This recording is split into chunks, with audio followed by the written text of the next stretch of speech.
Čau, já jsem Vojta Šárek a tohle je moje motivační video.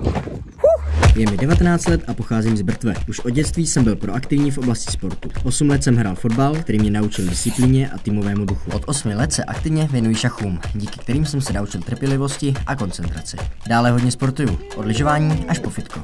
Zajímavé je pro mě skákání na trampolíně a triky obecně.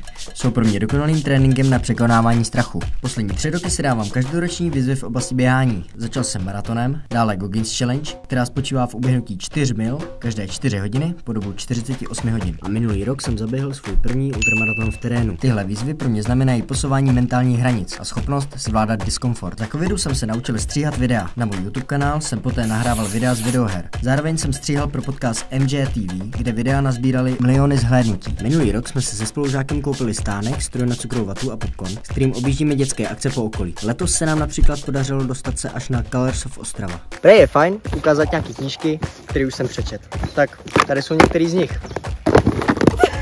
Nicméně, moje hlavní záliba je cestování. Miluji objevování nových kultur a míst. Procestoval jsem víc než 20 zemí, ať už autem, stopem či pěšky. Na cestování mě vždy nejvíc baví svoboda. Můžu se vybírat ze stovek destinací a vždy tím objevím něco nového. Solo trip na Island, který jsem celý prostopoval, mě naučil soběstačnosti v obtížných situacích. Během nepříznivých přírodních podmínek, s většinou vypitým telefonem a palcem nahoru, jsem si uvědomil, že jediné, co potřebuji, je jídlo a teplo. Stopování je o poznávání v širokého spektra příběhů lidí, od ředitelů přes youtubery až po autobusáky a kamionáky. A proč chci vlastně na Temy? Nikdy jsem se nechtěl jenom biflovat informace, které po zkoušce vypustím a zapomenu.